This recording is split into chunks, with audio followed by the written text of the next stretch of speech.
Meskipun pergerakan kita terbatas, namun ia bukanlah alasan untuk kita tidak menggunakan segala medium teknologi yang ada sekarang untuk berkongsi ilmu. Sebelum kita lanjutkan dengan isu kali ini, kepada anda yang belum lagi subscribe Drama Tu, apa kata anda subscribe dulu? Seperti yang dilakukan oleh pengacara dan usahawan Niloufar yang baru-baru ini telah mengadakan live bersama pendakwah Ustaz Abid Liu bagi membincangkan mengenai kesedaran dalam membantu insan yang memerlukan. Live dua orang figura itu mendapat perhatian netizen apabila ramai yang mengikuti perkongsian ilmu dan dakwah tersebut menyatakan kagum melihat prinsip Ustaz Abid Liu dalam usahanya berbuat kebaikan. Jalan-jalan Allah ni, sebab susah kita nak bentuk hati kita ni untuk kita gunakan rezeki kita ni. Boleh kata kalau suku pun mungkin susah untuk gunakan hati kita ni kepada orang lain dan juga ke jalan Allah tu. Macam apa doa Ustaz?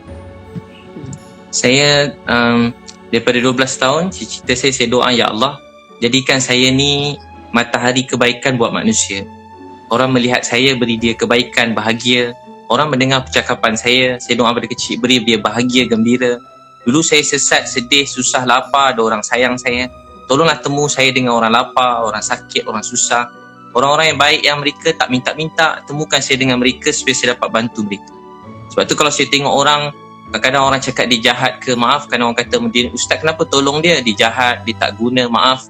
Dia ni keluarga dia begini, kadang-kadang dia kata dia ni degil, kerja tak senonoh, isap dadah, macam-macam.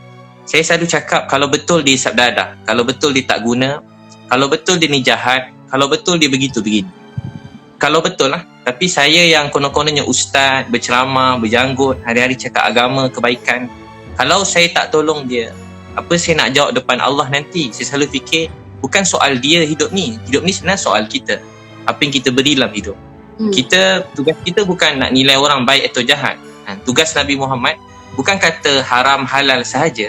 Tapi tugas Nabi bawa manusia tu daripada kesesatan kepada jalan petunjuk, daripada lalai kepada bahagia. Sebab tu dalam hadis kata satu orang tidur kenyang, jiran dia lapar. Nanti Allah tanya dia di akhirat. Kita kenyang, jiran lapar. Kita tidur kenyang, ada maksudnya jiran kita lapar. Maksudnya kita kena ambil tahu keadaan sekeliling ke macam mana? Allah tanya kita ke akhirat. Kita kena ambil tahu semua hal orang lain untuk dari segi lapar, dari segi macam mana susah kalau kita dia. Macam mana kita nak ambil tahu? Kalau kita contoh kalau ada orang lapar, dikata dengan dia lapar, contoh adik-adik tu. Niloufar pun ulur duit kat dia. Tapi ada orang kata, jangan bagi duit kat dia sebab dia mungkin tipu. Kalau dia minta duit untuk benda-benda yang entah apa-apa, kita tak tahu bayar hutang ke apa, kita tak bagi boleh. Tapi kalau dia kata dia lapar, kita tak bagi, kita berdosa. Bab-bab lain mungkin tak semua benda kita boleh tolong semua orang.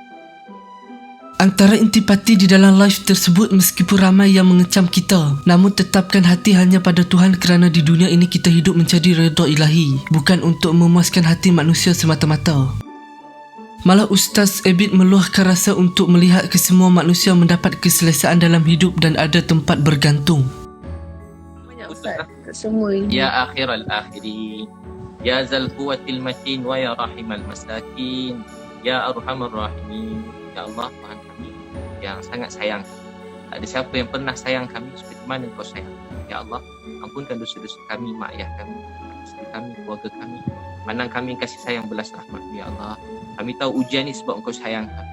Tolonglah ya Allah, COVID-19 ni Kau angkatkanlah ya Allah.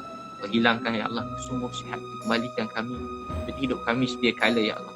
Bantu orang miskin, anak yatim ya Allah. Ada orang lapar, susah kat luar sana. Makan kenyang, tidur lena, ada orang susah. Maafkanlah kami ya Allah. Kami tak tahu berapa baki masa kami tinggal. Gunakanlah sisa-sisa hidup kami, baki hidup kami untuk bantu sampai mungkin manusia dalam dunia. Ya Allah, satukan hati kami yang kasih sayang. Semua orang baik ya Allah. Maafkan kami yang tak baik. Maafkan kami. Orang baik-baik ya Allah.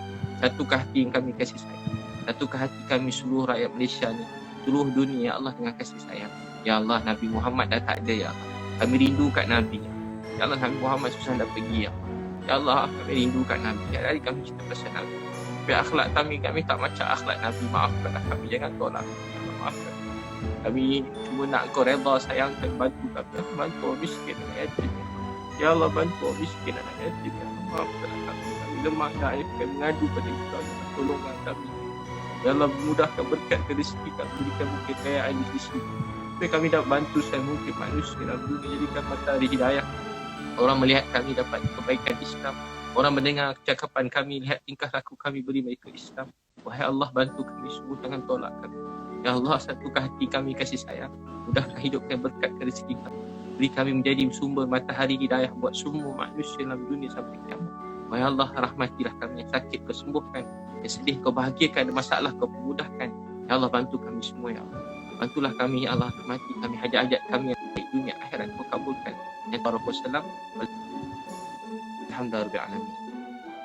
Itulah mudah-mudahan ramai tengok 51,000, 60,000 Alhamdulillah. Orang nak tengok. Mudah-mudahan jadi asbab kebaikan untuk kita semua. Amin ya rabbal alamin.